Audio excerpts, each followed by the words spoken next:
Okay, so hopefully I have covered all of our technical issues and we are all set to begin here. Again, if you have questions, please do enter them into the chat function so that we can address those questions at the end.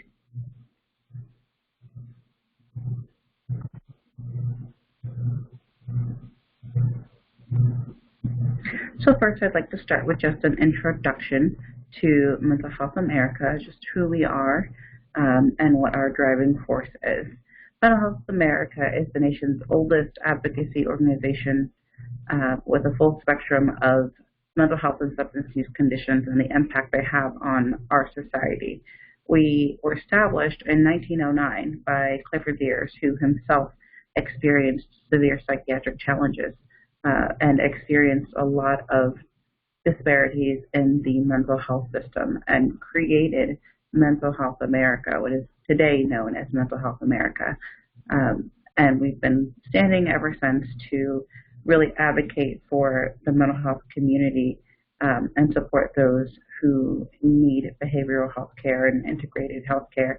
And recovery is, of course, the goal. So the National Office of Mental Health America launched the It's My Life Social Explorations Program in the Northern Virginia area, and we piloted it for almost 2 years. And since then, we have created the new Peer Partners model, which we will talk about today.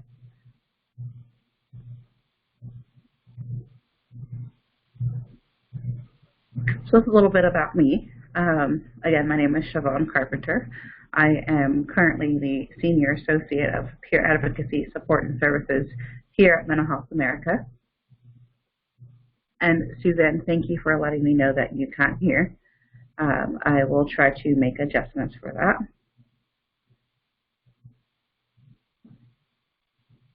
that. So again, I've been doing peer support, providing services for individuals who struggle like myself for several years. And I just really try to take a personalized approach to everything. And I think you will notice that in today's webinar as well. So again, here's a little bio about me. I was one of the original pilots for our program, or one of the original coaches for our pilot program, and I've helped to develop the new Peer Partners model.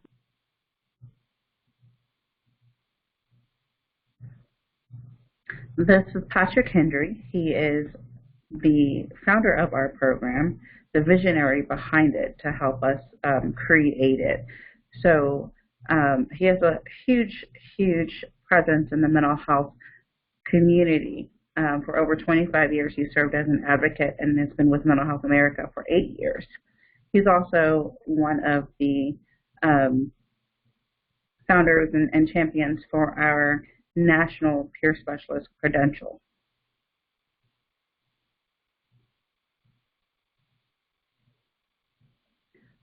So today, we're going to do a little bit of a review of the It's My Life program, the original version that was piloted by the national office.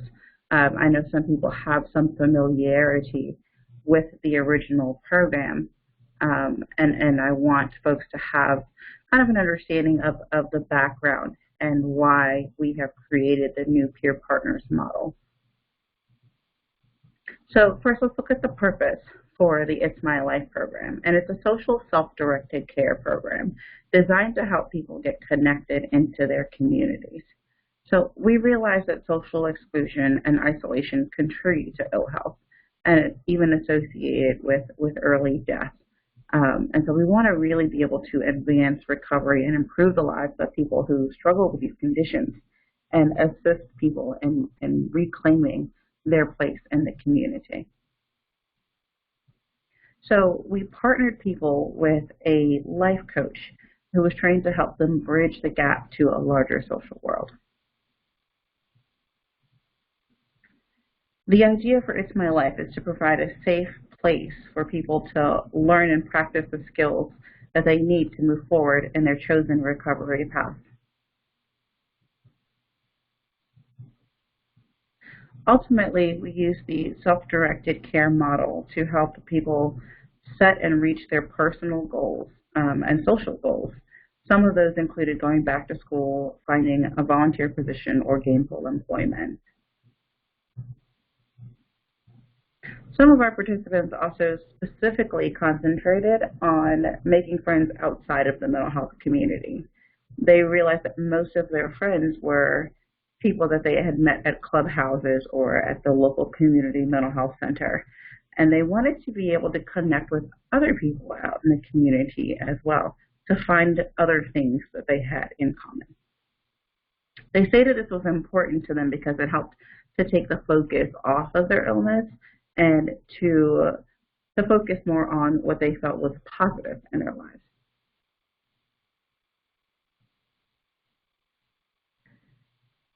Social connection fits into the overall goal of recovery and into the journey. So we realized that the traditional approaches, such as medication, hospitalization, psychotherapy, they've had limited effectiveness when it comes to socialization and the work aspects of individuals with psychiatric disabilities. So we designed It's My Life to help people build networks of friends and intimate relationships and a strong social support system. Recovery is really in need of having that strong social support system. And It's My Life also helps to increase self-esteem and self-worth, which improves overall social functioning. It's really difficult to have those connections with people when you don't have a strong connection with yourself.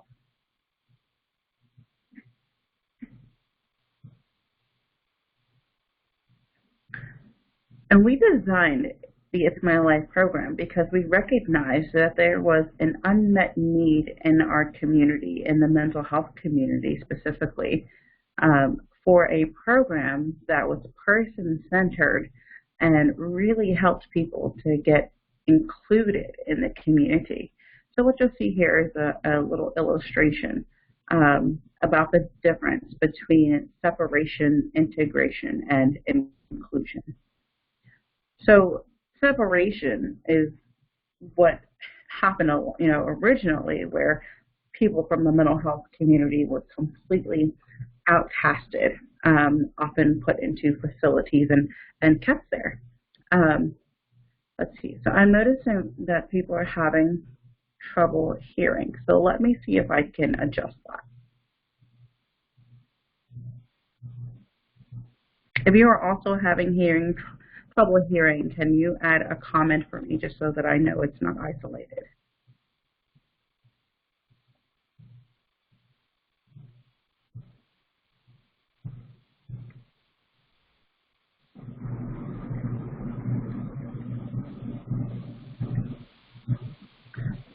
All right, so let's see. Is that any better? If someone can add a comment for me to let me know if you can hear any better. I've made some adjustments.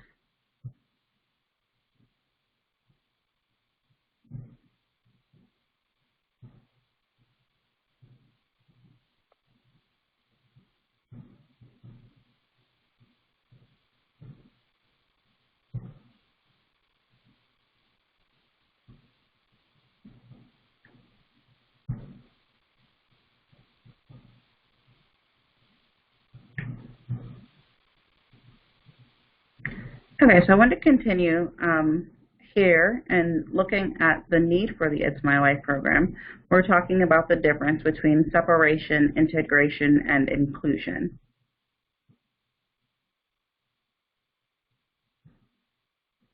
Most common services today focus on integration more so than inclusion. So they will have programs where they will take a group of people out into the community and have them essentially just isolated into one space amongst each other and only interconnected with each other. An example would be a community mental health center hosting something like a spaghetti night or a game night or a bingo club or some variation of that, where individuals who have these mental health conditions and who may struggle with socializing, and they bring them all together into one space with each other and only each other. And that's essentially integration. That's having people in the community as residents of the community, but not actually a part of their community. And so It's My Life is designed to address and meet that need. So that's where we come to inclusion, whether actually people are dispersed throughout the community and they're engaged and interconnected in the community. And they actually have various roles within the community as well. So the It's My Life program, different from many others in that it uses person-centered outcomes to measure the success and services provided. People need to be more than just residents, as I said. We want them to really be a part of that community. So we believe that just completing activities does not indicate or reflect a positive outcome.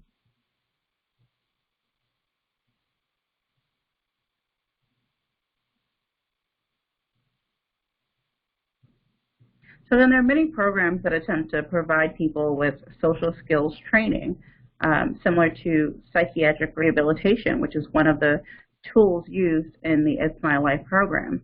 But most have very limited success in really connecting people to friends and to the community.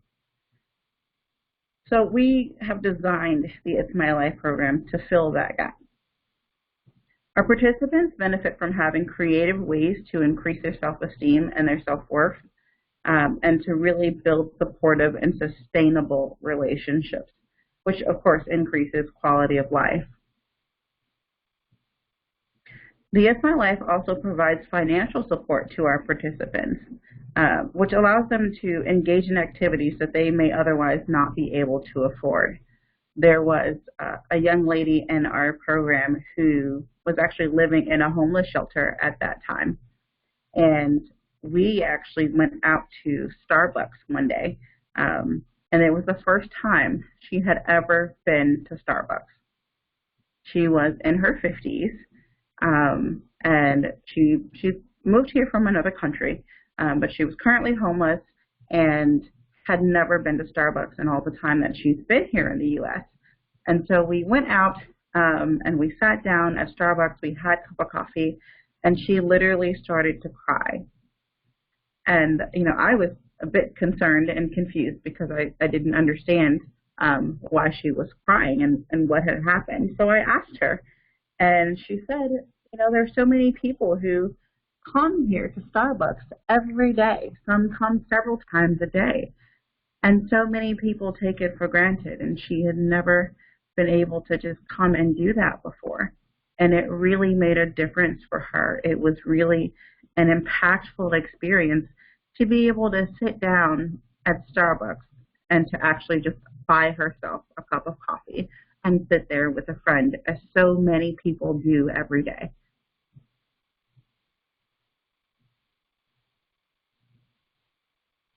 So today we're going to focus mostly on a review of the It's My Life program in its original format.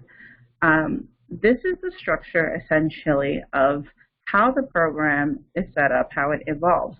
We start with the peer life coaching training as the central piece.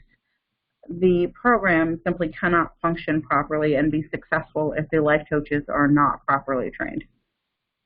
From there, we move to recruitment, actually getting participants involved and engaged and signed up, the forming of a partnership between the coach and the participant, the skill building piece, where people are actually learning the social skills that they need to build those connections and to be able to connect in the community through those relationships. Then we'll talk about our evaluation techniques, how we know that the program works, what we use to measure our successes, and what we consider to be actual outcomes. As I said, just doing an activity is not really evidence of a positive outcome for that individual. So we're going to look at the evaluation techniques that we used in the It's My Life program. And then lastly, we'll look at what our results actually were from the pilot program.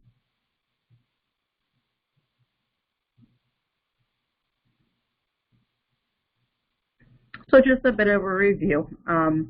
The program is an integrated skill support strategy and emphasizes that autonomy and self-management are not just for those who are, quote, doing well. We believe that everyone, anyone at any level of recovery can benefit from self-directed care and make decisions that will benefit them in their recovery. So the innovation in the It's My Life program, indeed it was quite an innovative program. We use evidence-based practices of peer support and psychiatric rehabilitation, the emerging best practice of self-directed care, and it was also individualized, person-centered, and strengths-based. So again, It's My Life also provided that financial support as well that people were often in need of. So we'll start here with the peer life coaching. So it was a multifaceted training approach. So our peer life coaches were trained in 4 main areas: peer support, self-directed care, psychiatric rehabilitation, and life coaching. So each of these pieces had an essential part in our work with the participants and how we provided services to help them reach their goals. Looking first at peer support, it's the sharing of experiential knowledge and skills and social learning.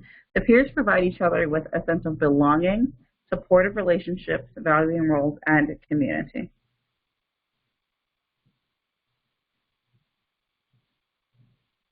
In peer support, the duty of or responsibility and role of the peer life coach is to model recovery. We embrace mutuality, shared decision making. We learn about effective listening and motivational interviewing. Those are all parts of the training that comes along with peer support training. And then there's self-directed care. We're based on the belief that individuals are capable of choosing services and making purchases that help them begin or remain on the road to recovery and to develop or regain a social life of meaningful and productive activity. Patrick Hendry, who is the director of our program, actually founded the first social self-directed care program in Florida several years ago and brought that idea to Mental Health America to help us create the It's My Life program.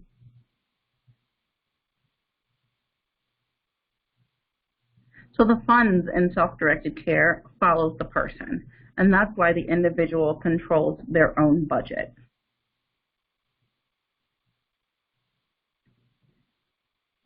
Application of the self-directed care approach in It's My Life was manifested through the individual being able to select their own coach, to determine their own goals, and to be able to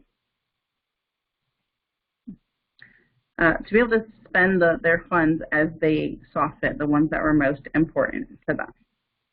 And also to identify the skills that were most important to them. So they established their own person-centered action plan. So the life coach would partner with the participant to create a social goal plan. So they identify 3 goals each month that they wanted to work on to better their social life and their recovery. And in doing so, they would also develop an action plan on how they were going to meet those goals, utilizing the budget that they received from us each month. Now, the budget was for $60. We gave them $60 each month to use toward those social goals. There were a few guidelines on that. We'll talk about those guidelines. And they could really use them for essentially anything that would help with their social goals. And so they would create that budget each month with the support of their life coach, if desired, to meet those goals each time. And also with self-directed care in the program, they were able to determine the location for the meeting with their life coach. So we wanted to give as much power and control and autonomy to our participants as possible.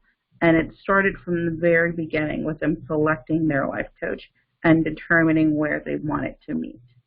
So sometimes we would meet at their home, sometimes at a local library or a coffee shop, wherever it was that they were most comfortable. Psychiatric rehabilitation in the It's My Life program is where we assist in the development of emotional, social, and intellectual skills needed to live, learn, and work in the community with the least amount of professional support. That's the idea of psychiatric rehabilitation.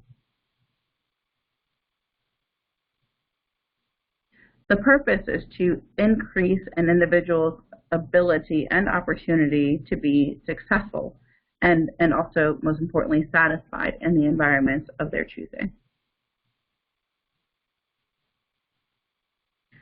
Psychiatric rehabilitation emphasizes that recovery is not only possible, but also highly likely, highly probable. It is person-centered, strengths-based, and uses the recovery model rather than the medical model.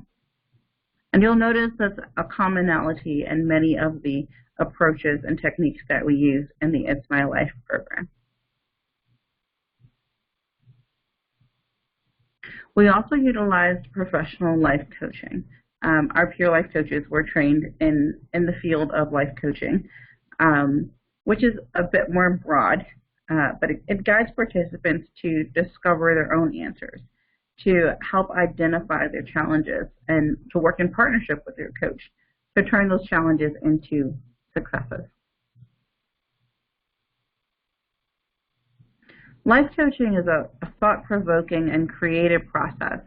It's meant to inspire and maximize potential. Life coaching also helps to improve the outlook of the future. So being able to see where things are, but also to have ambitions for the future. It improves leadership skills and unlocks their potential.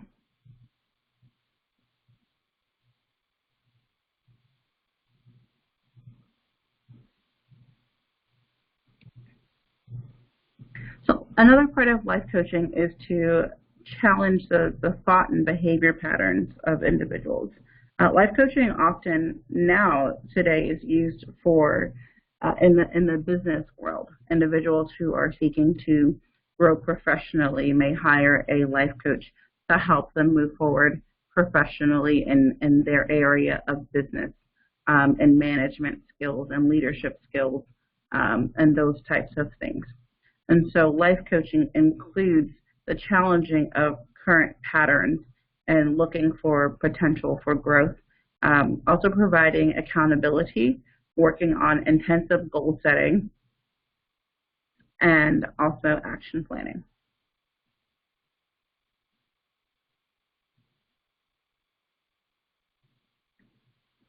So next we'll look at recruitment. Essentially, recruiting will be different for different organizations who choose to implement this program, and we'll talk about implementation towards the end. But with our participants, we had a few eligibility requirements. The need for services first was determined by the completion of the personal outcome measures interview. And again, we'll talk about the POM survey tool as one of the tools that we used for measuring our successes as well. So there's also the age requirement of being at least 18 years of age, and that was essentially for legal purposes to make sure that person is considered competent and able to give informed consent, although I believe that the program can be adapted to work with a younger audience. The person also had to be able to manage their own finances, establish goals and action plans, and be willing to adhere to all of the agreed upon participant responsibilities.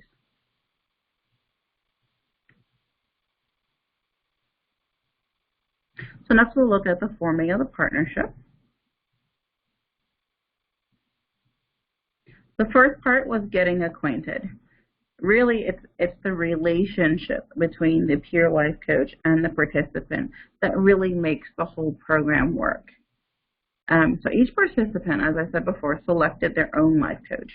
And in doing so, they would learn more about their coach before selecting them. They would meet with the entire team of life coaches They would be able to access our biographies, and that's advisable to do whenever possible. And determining the level of peerness, who they can relate to the most. So learning about what our interests were, learning about some of our professional background and those kinds of things to see who they could connect with the most. And then as the relationship continues, trust and solidarity are built through strategic self-disclosure, empathy, honesty, and authenticity.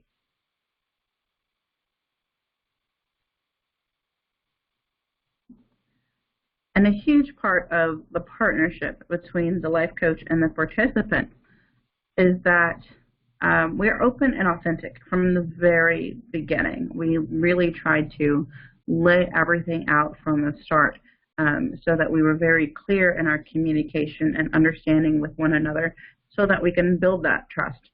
And so we wanted folks to know from the beginning that participation was completely voluntary, that they could choose to leave the program, whenever they saw fit.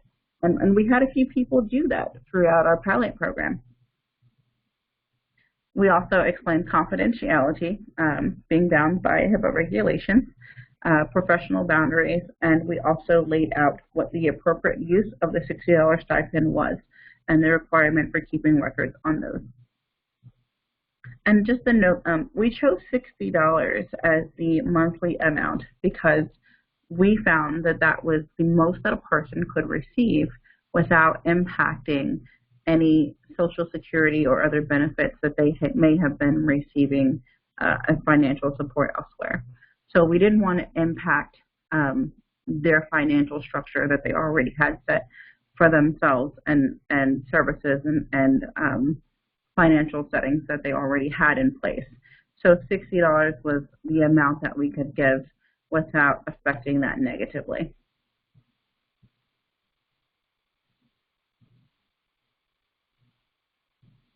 So the $60 a month went towards advancing toward the social goals that was set with the assistance of the life coach, if that was the desire.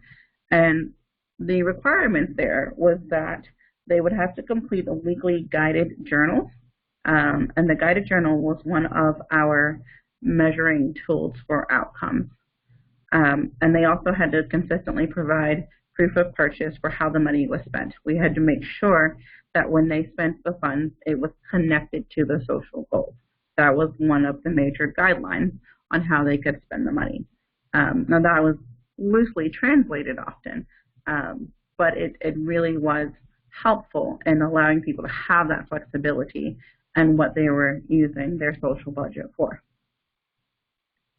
So as long as they correlated to the social goals, followed the action plan and the spending plan, then they were practically limitless for what they could use their budget for.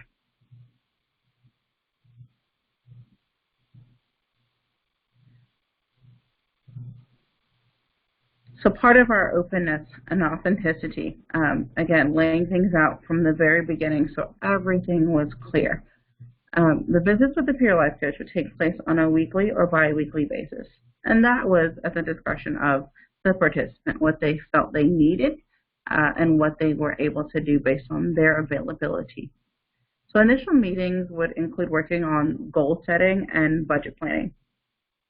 So when the life coach would attend social outings with the individual. So they would set their goals, they would have their funds, and they would go out into the community on these various outings for things that they identified were of interest to them. An example was bowling. There was a young lady who wanted to go bowling. So she used her funds to be able to pay for the shoe rental and renting the lanes to be able to go and do that.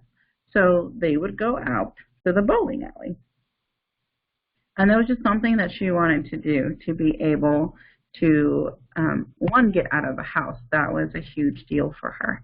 And be able to just be out in the community. And that was just the first step for her. And so when they're not on their outings and not out in the community, the life coach and the participants spend time reviewing the journals, the goals, the skill sets, and various worksheets that help the participant progressing toward their identified social goals. So it kind of starts with the skill building session of learning the different skills and then actually applying them out in the community. So the life coach serves as a safe sounding board for participants to express themselves and to work through any challenges that they may be having. So upon enrollment, they receive their handbook, and it has everything that they will need for the program. That includes the enrollment agreement, the guided journal that they'll complete each week, and various forms and worksheets. The forms include the HIPAA release form, a photo release form, which is of course optional, and all the other forms that may have been associated with the program.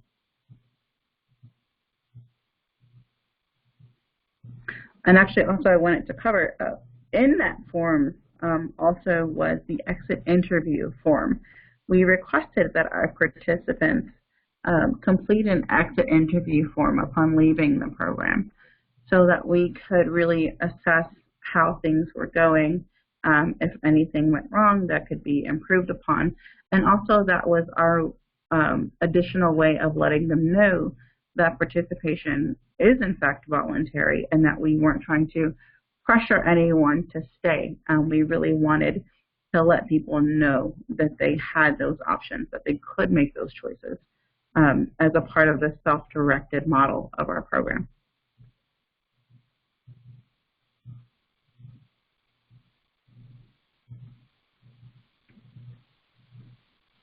The next part of the partnership was the setting of the goals. The life coach would help to evaluate the participants' feelings about their current social standing, whether or not they felt like they had any friends or enough friends, or if they wanted to have closer relationships with the friends that they currently had, kind of where they wanted to go with their social life. But also look at different hobbies and interests and community involvement and whether or not those things were accessible to them. Many people struggled with things like transportation. So they may have known what they wanted to do, but they couldn't actually get there. And so some people would use their social funds to purchase transportation to get to the things that they wanted to do. So this goal setting also included action planning using the impact model and the social spending plan.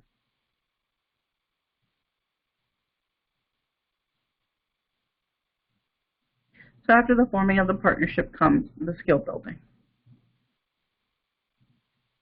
The objective of the skill building is that the participants would be able to gain the ability to sustain their personal and social growth, even outside of the program once it was over, and also to strengthen their interaction with themselves and with other people. We use several tools for skill development in the It's My Life program. Amongst them were role-playing games, worksheets and other informational literature. And then my personal favorite was the group gatherings with all of the participants. It was individual. The It's My Life program originally was a one-on-one skill support strategy. But many of the participants wanted to know what some of the other ladies were doing.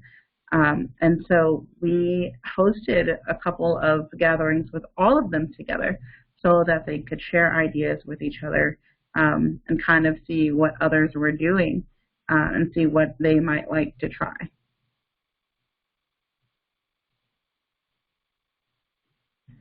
Common skill sets that we would teach in the It's My Life program included, of course, goal setting and action planning, communication and conversation,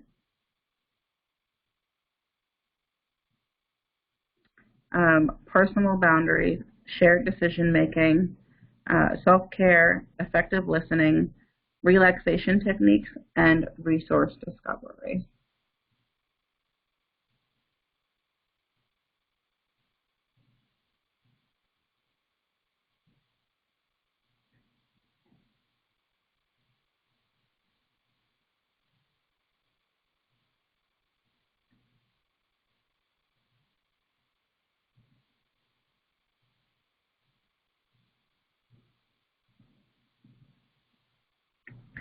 Other skills that we covered in the It's My Life program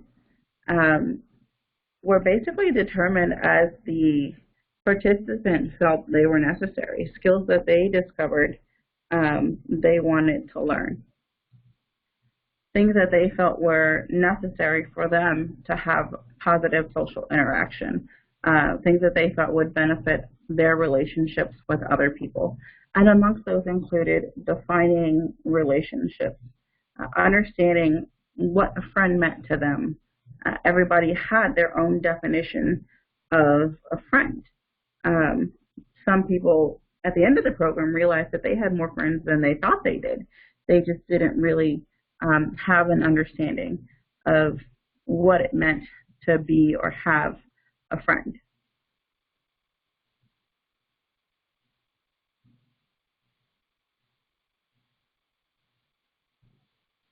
The other things that they decided that they wanted to learn was self-concept, things like affirmations, etiquette, and social norms.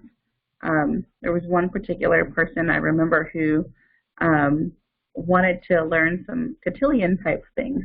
And it was something that I ended up having to go and learn about myself to be able to support her in her efforts to develop that aspect of her social relationships. So I learned and shared with her how to set a table for a formal setting. Where's your salad fork? Where's your dessert spoon? You know, how you eat from one direction to the other with your utensils and things of that nature. So being able to share those kinds of things with her, it was something that she identified. She wanted to be able to know how to do these things if she were to go to a formal event or formal restaurant. And so those was a skill set that she had identified for herself that she wanted to learn. Other things we covered were sleep hygiene, grounding techniques, and self-regulation.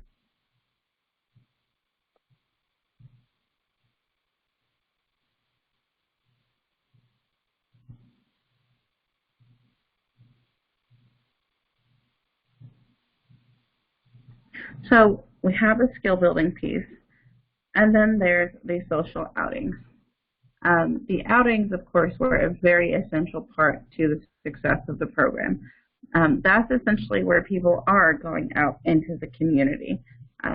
And again, there are programs that help people to do that, to be out in the community, but not necessarily really an integral part of that community, an active part.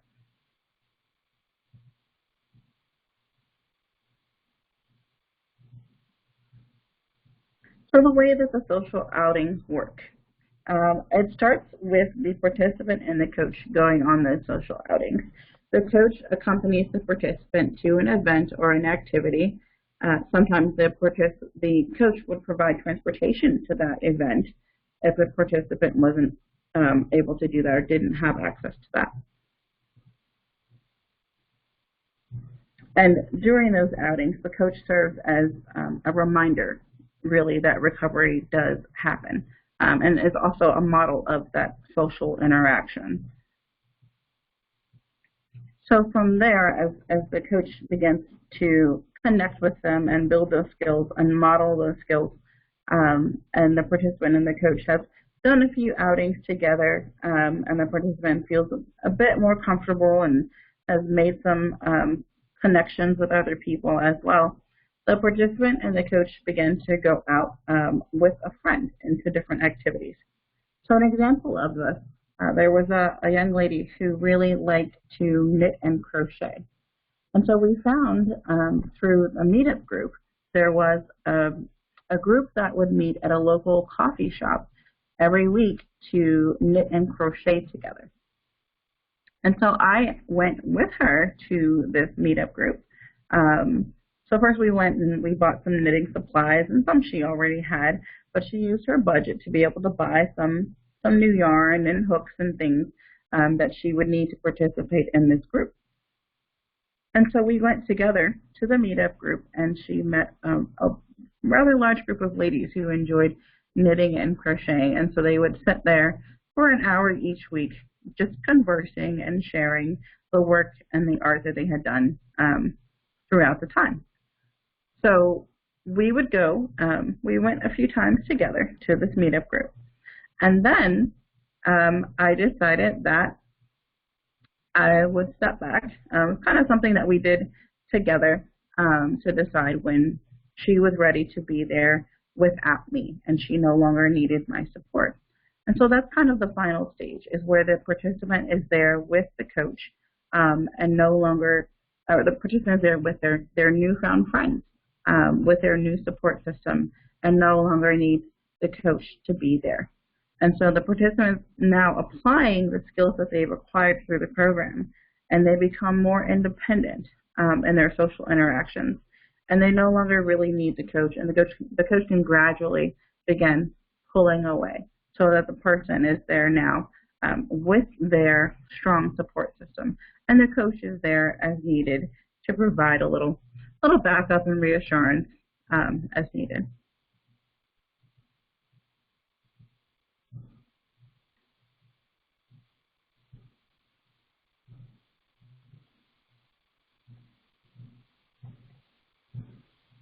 The important thing to remember is that the ongoing growth and interest in the various activities was really, really important to keeping the participants engaged. All of the activities really had to be very person-centered and make sure that the person was fully interested in those things to be able to continue to participate. Otherwise, they would lose interest and no longer really want to attend those activities and be a part of the program. So to keep people interested and active and motivated, we wanted to make sure that that they were really choosing their activities and choosing their goals, and that the coach was not even suggestive as far as what they could do.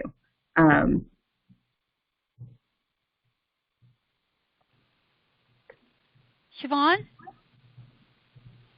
can you hear me? Yes, I can. Okay, hi, so Siobhan, we it's have Kirsten. Yeah, Kirsten, everyone can hear you. Great. So, everyone, we have a special surprise. We have a guest today for our webinar. This is Kirsten Kaiser, and she was one of the original life coaches for the It's My Life program. And we've been working to figure out some technical difficulties to be able to have her join in on the presentation today. So welcome, Kirsten. Oh, thank you, Siobhan. I am so excited about all this.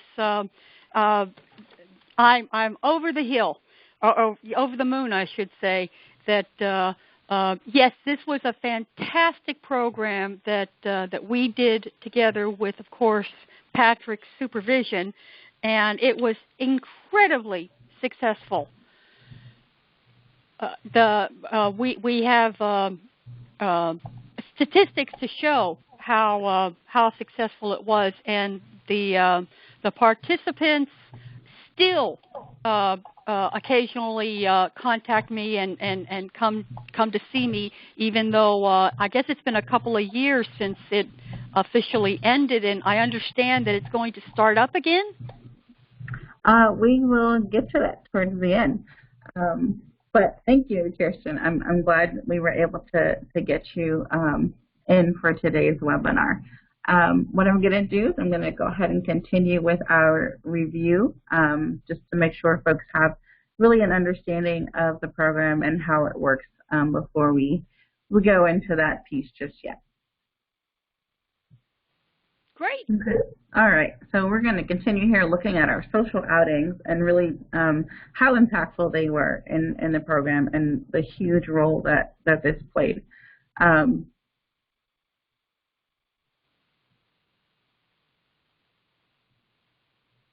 So there were a few guidelines, as I mentioned, for the social activities budget.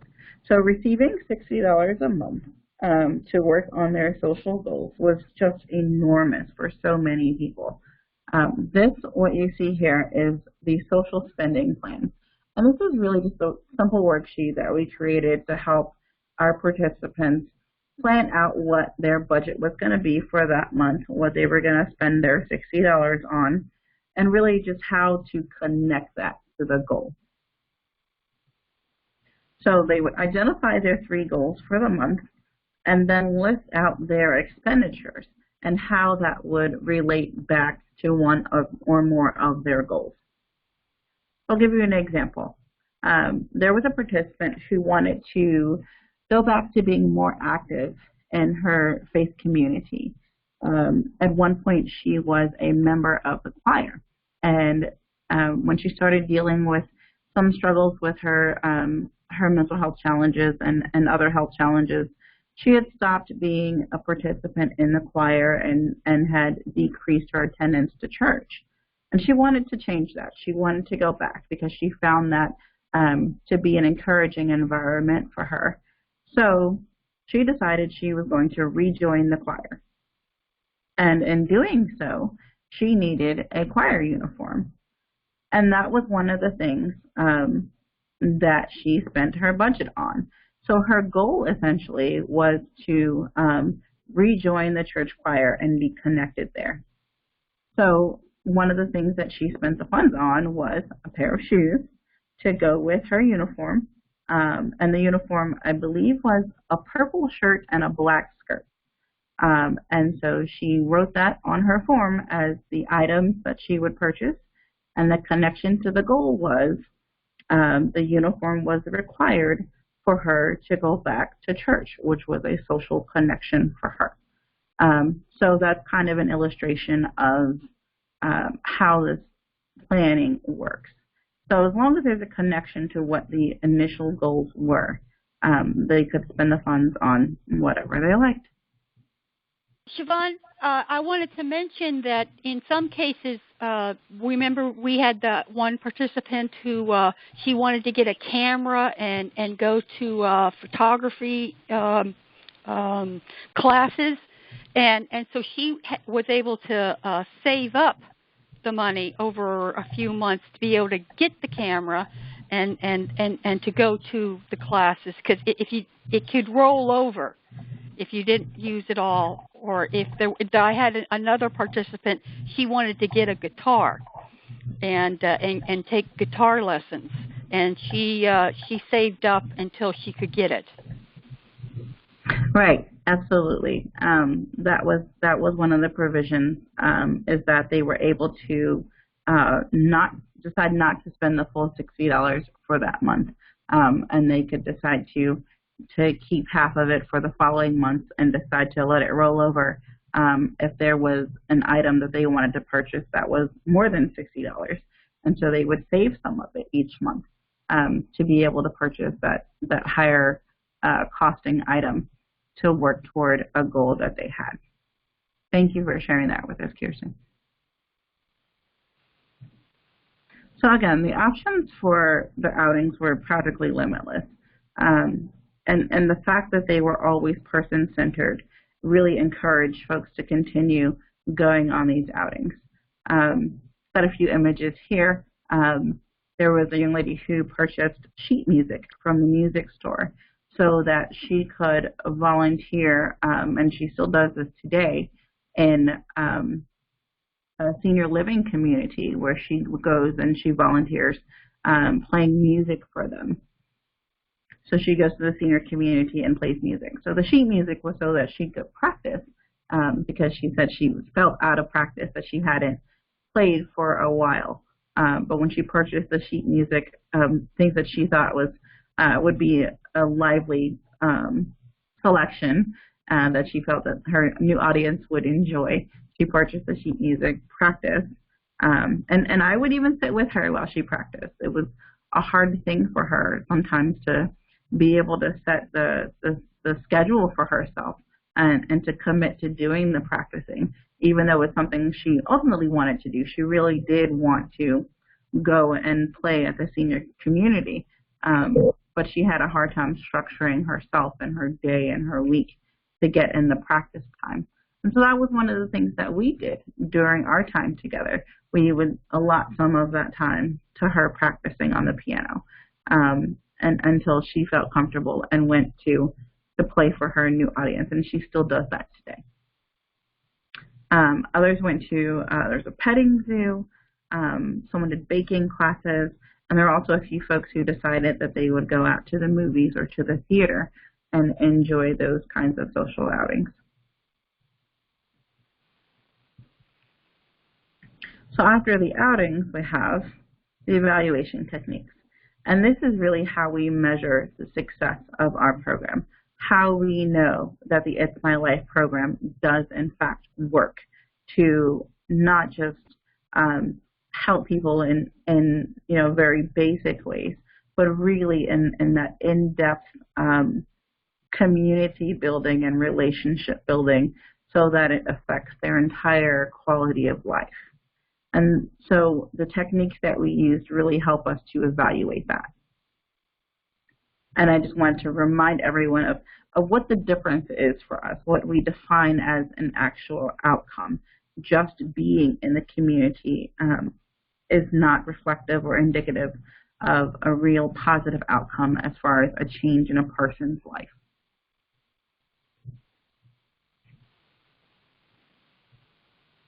So our evaluation techniques included personal outcome measures, the guided journals, satisfaction surveys, and hospitalization rates.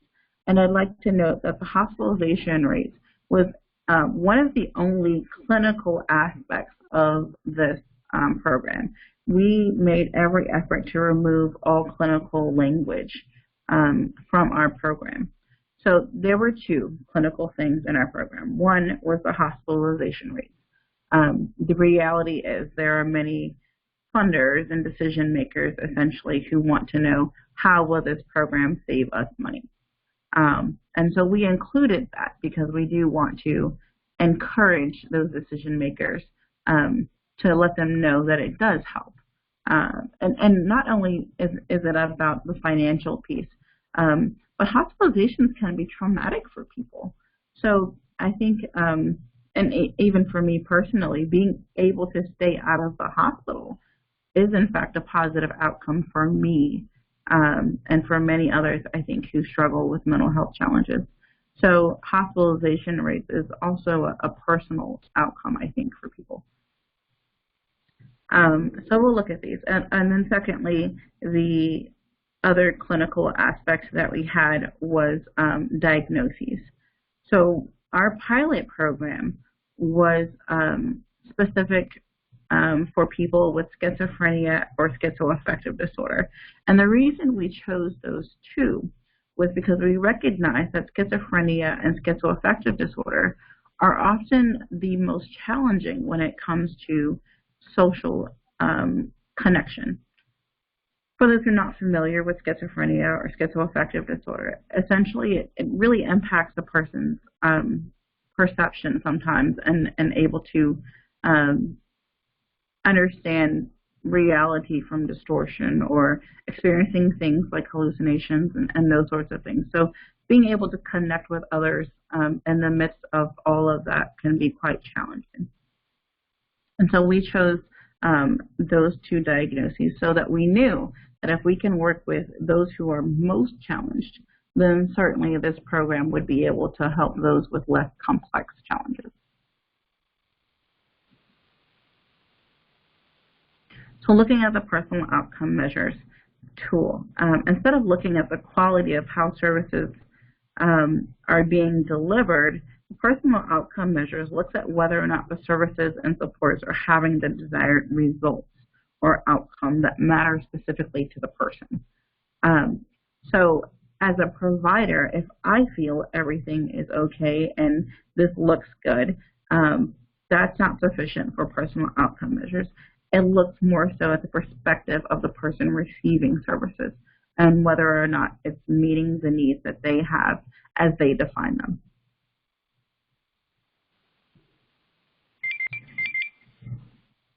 So the POM tool, personal outcome measure, starts with a person's own view of their life.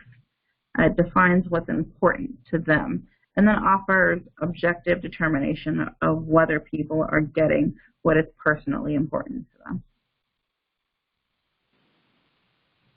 The POM tool was developed by the Council for Quality and Leadership. It has 21 quality of life indicators, and essentially the POM survey is conducted as a guided discussion to look at those 21 quality of life indicators. The It's My Life program focuses specifically on 13 of those 21 indicators. And the POM interview was completed 3 times for each participant. First, to determine eligibility, as I mentioned earlier. And the reason for that is we wanted to make sure that the people who were enrolled in our program, especially for the pilot, had more room for improvement, for growth, essentially. So someone who was already socially established in the community didn't really need the support of the It's My Life program. So we worked with people specifically who had those greater challenges, those who may have been more isolated or excluded from their communities, those who didn't have a large social support system or have as many friends as they wanted to have, or really have those relationships or skills to build those relationships and resources to build those relationships. So that was one of the reasons that we used the POM tool to determine eligibility. Then we also completed the POM interview at the midpoint of to check progress, and then again at our closing assessment to see how things had gone.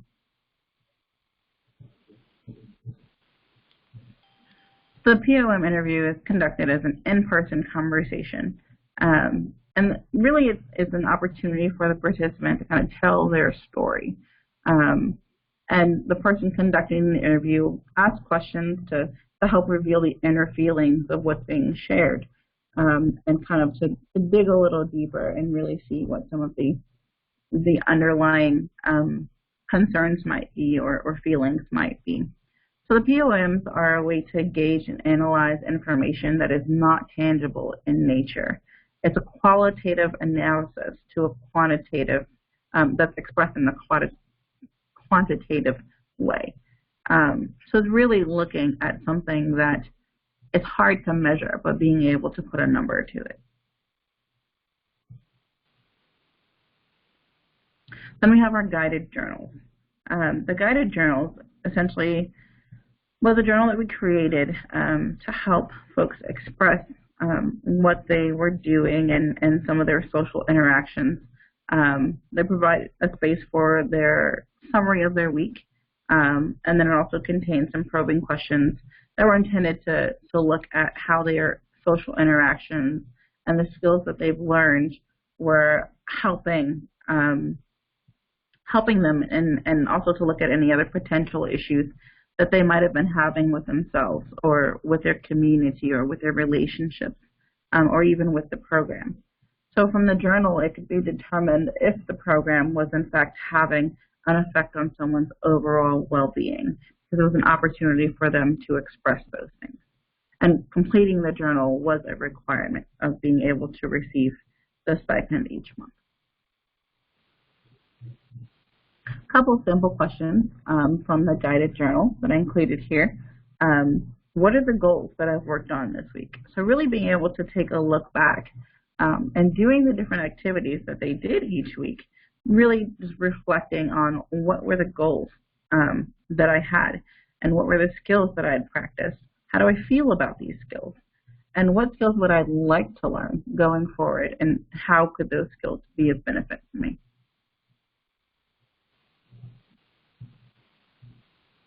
The purpose of the guided journal was to provide insight about how they felt on a day-to-day basis, including their social experiences and the skills that they were using. The coach would collect the journal as they were completed each week at their meetings, and would copy or record them, and return them weekly or biweekly. Now, an important thing to note here is the privacy and confidentiality of our program and the relationship between the coach and the participants. So even in doing so and collecting these journals, everything was stored securely so that we maintained confidentiality for all of our participants.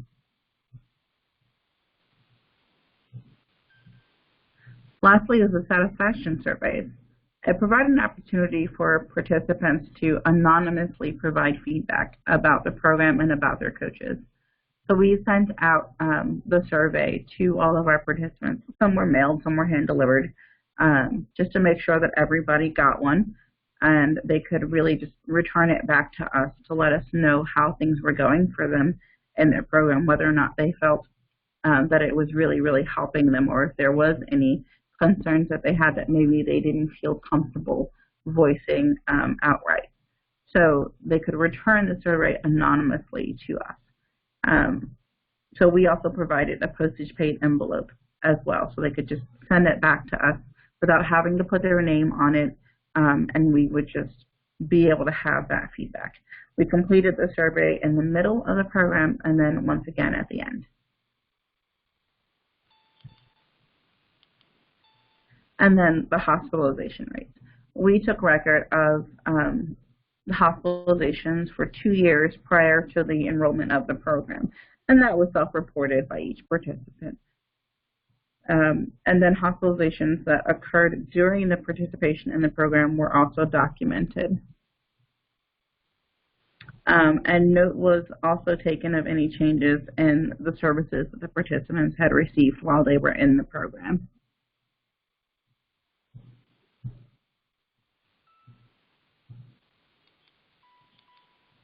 And then lastly, we will look at the results.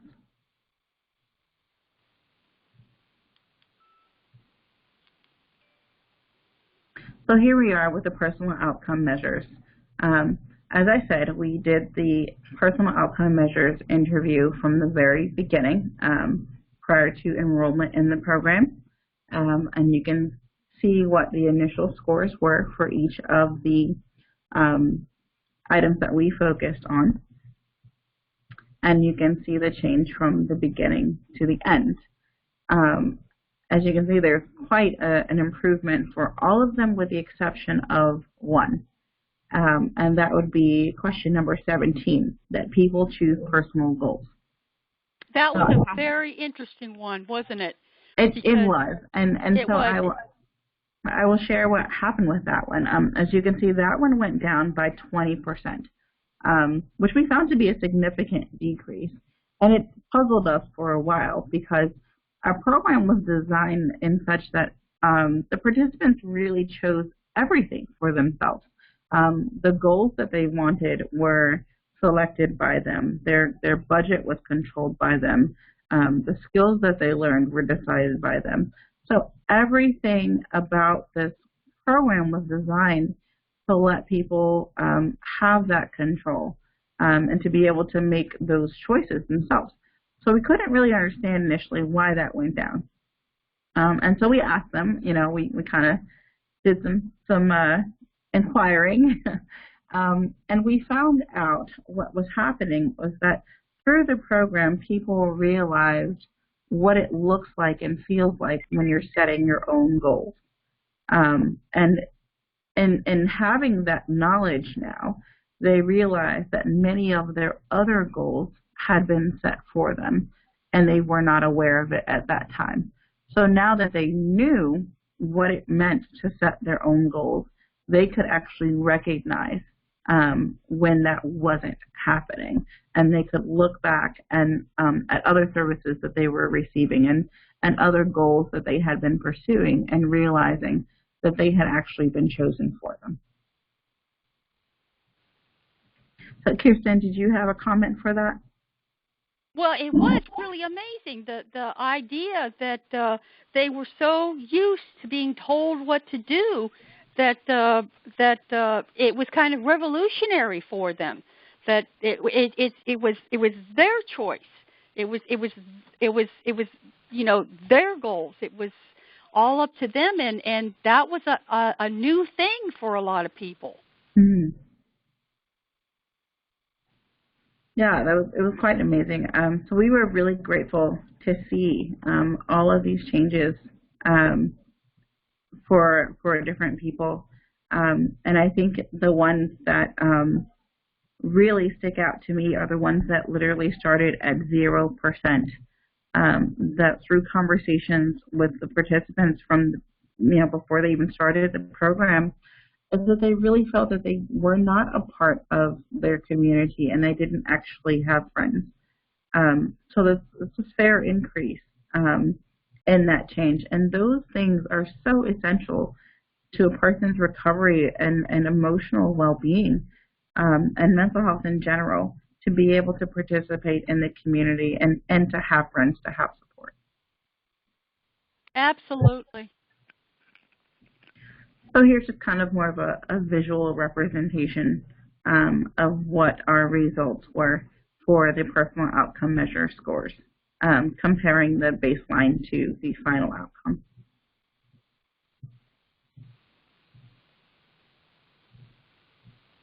The next thing, we'll look at the results of our guided journal.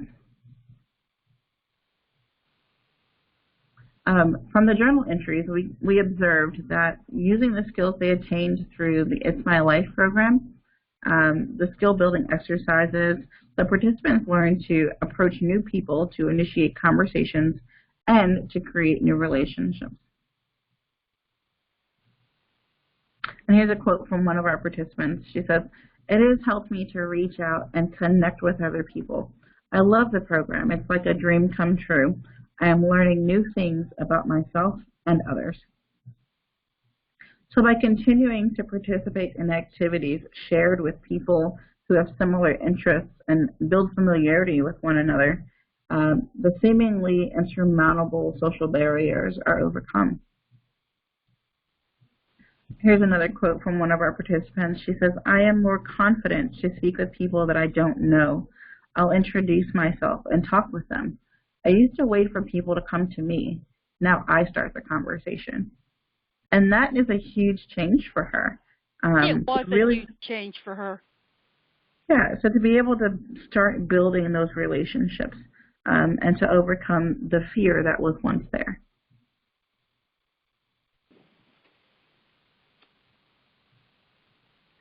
Now, for some of us, just being able to initiate a conversation with a stranger can open doorways to developing connections in the community. One young lady said, "I felt good about pushing myself to go to ballet class. It made me feel assertive." And so it's hard for some of us to really just kind of get out there and to push ourselves and to do those things that aren't very comfortable. But really being able to do that for some people, having that extra push was really, really important. And so having that repeated exposure to experiences and with other people really lessens the feelings of social anxiety and shyness that's often felt by those of us who experience isolation and social exclusion. Another quote says, "The program helps me be a little bit more confident. The friendships I have now are firmer since starting this program." So not only did people build new relationships, which is fantastic, they also strengthened the relationships that they currently have. And we'll look at the satisfaction survey. Again, these were sent out anonymously, or returned anonymously at least, so that they could communicate with us if there were any concerns that they had with their program, or to see whether or not it was actually helping them. So 17 of the participants completed the survey. Essentially, we had 20 in the program at a time. And so 17 completed the survey, and 95% of those rated the satisfaction of the program with the highest possible rating. And this was a great tool for us to have feedback, even as coaches, to know what areas we needed to improve in. So it's a fantastic resource for all of us. And then looking at the hospitalization rates. Again, we measured 2 years prior to entering the program. So amongst all of our participants, there was a total of 15 hospitalizations. In the 19 months of activities, only one member had a single hospitalization. And aside from joining the It's My Life program, the participants had no other changes in the services they were receiving. So that allows us to conclude that the impact was coming from our program.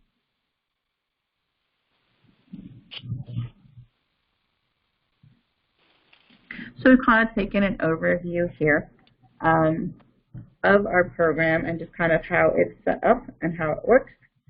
Okay.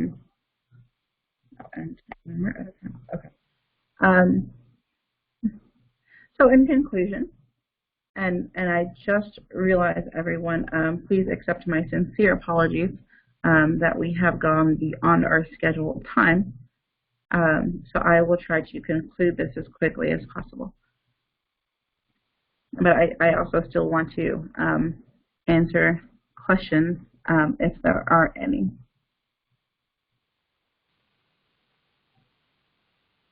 Okay. So when people are excluded from the day-to-day activities of their community, whether it's from the effects of illness or from societal discrimination, they often lose or never learn the skills that they need to navigate socially or to form relationships and friendships. So the It's My Life program, our peer life coaches, assist individuals in identifying interesting activities in the community, learning where they're available, and then actually participating in those activities, which gives them opportunities to meet more people who have similar interests.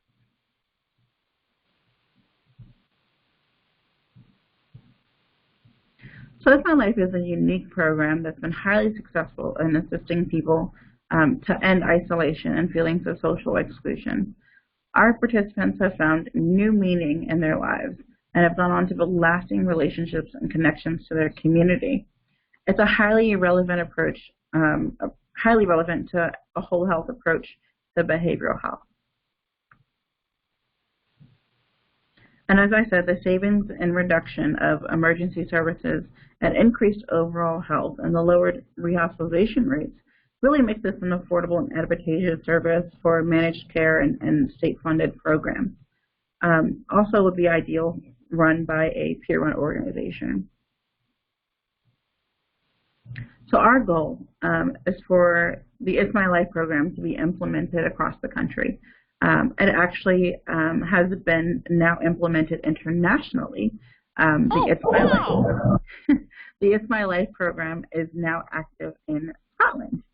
So we're extremely excited about that. They are in their first year of implementation, and it seems to be going quite well. So we're very, very happy about that. The Mental Health Foundation of Scotland is the organization currently implementing it there. So we actively, effectively address the need that each of us has to build friendships and connections to our community, and self-direction is what empowers us to take control of our destinies.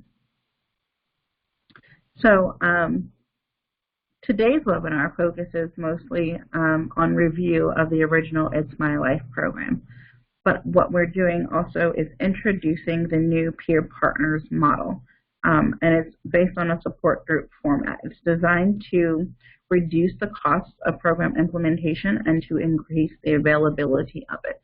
We had many people who were interested in operating the It's My Life program, but found that their organization could not financially support that.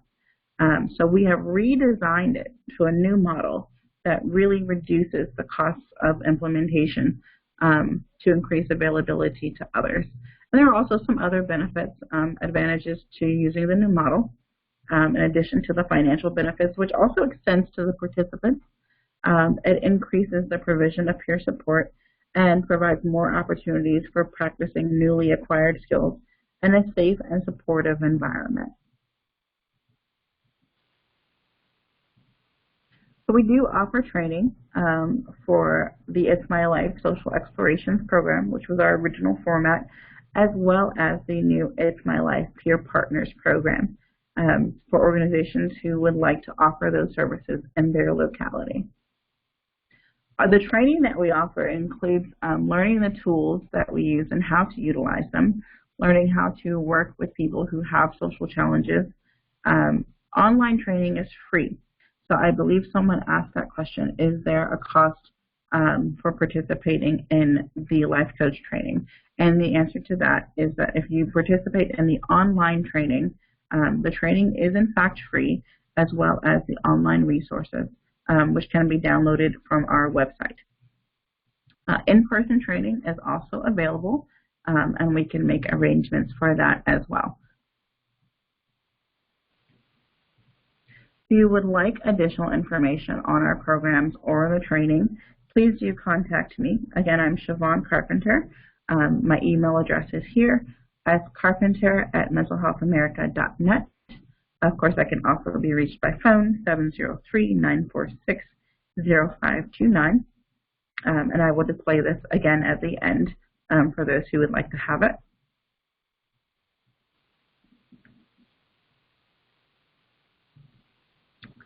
And as we draw to a close here, I want to announce the date for part 2 of this webinar series, which will be on Thursday, November 3rd at 2 o'clock Eastern Daylight Time.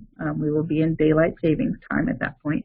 So 2 o'clock Eastern Daylight Time on Thursday, November 9th.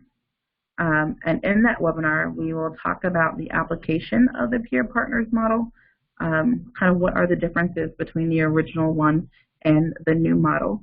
We will explore its advantages and potential challenges, and we will also talk more about the training that MHA offers to organizations who would like to implement the program. So we'll talk about all of those things. Today was really just an introduction to the program. So if you know somebody or you know somebody who knows somebody who's had interest in the It's My Life program, who would like to implement it, but maybe the organization was not able to afford it or did not have the staffing, all of those things are addressed in the peer partner model. So we would love to be able to share that with them. Please do invite them to attend the Part 2 webinar. The announcement will be going out soon, and you can also share the registration link with your colleagues and friends. So thank you again, everyone, for joining us. We'd also like to thank our program sponsor, Jensen, for providing the grants for the trainings that we now offer. That is how we are able to offer these trainings for free, and we are grateful for their support over the years. So that does conclude our webinar. The webinar has been recorded and will be available on our website. For those who would like certificates of participation, you can send me a written request via email, and I will be happy to provide that for you as well. Again, my email is now on the screen.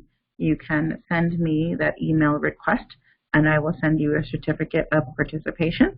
And the recording of the webinar will be available in the next couple of days on our website.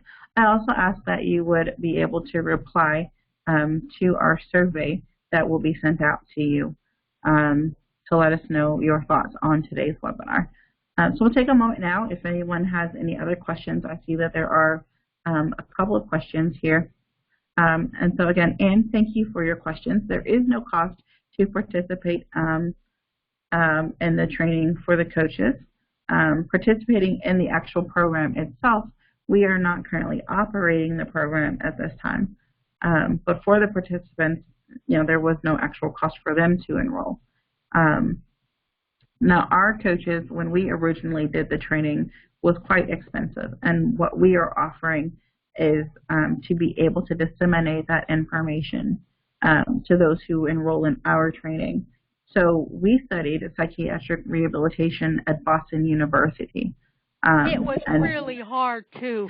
We had to pass the test, and it was unbelievably difficult. There were, what, 4 giant books we had to read?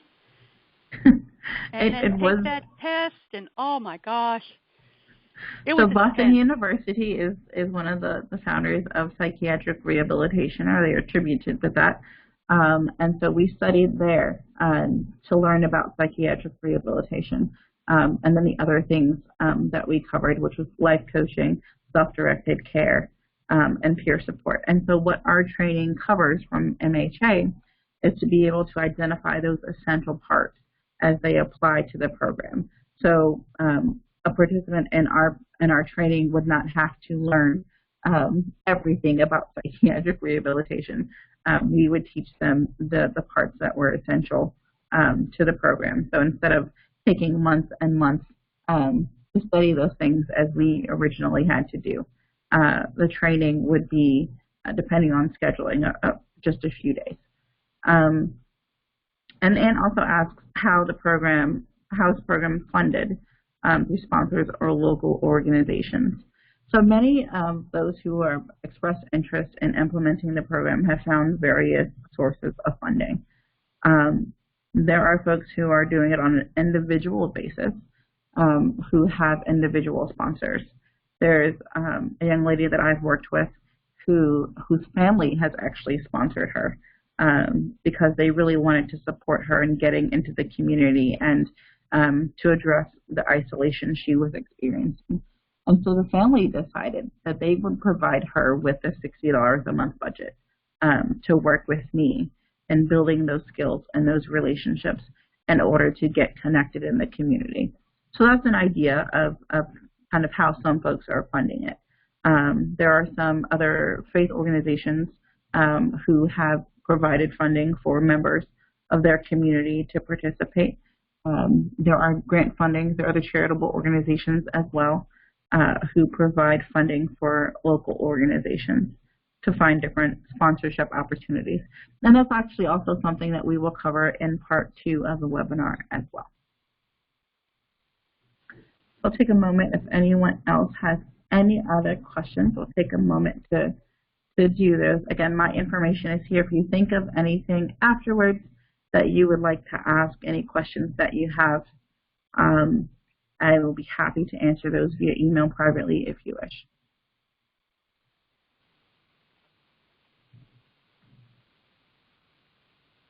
Oh, thank you, Anne. That's a fantastic question. Anne is asking whether or not coaches are all volunteer or if they receive a stipend.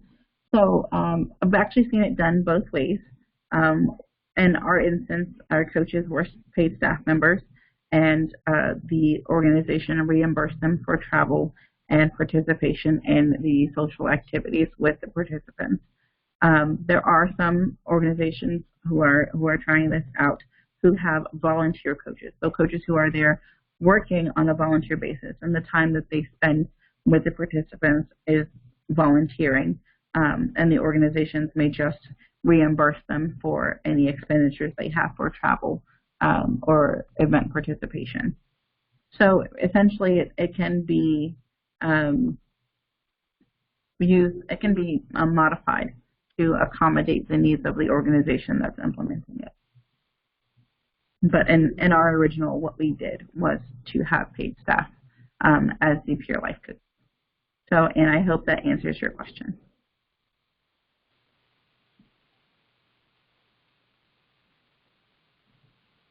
Okay, so seeing as we are beyond our time, and again, I do apologize for that, I will just remind everyone of the day for part 2 on the 9th of November.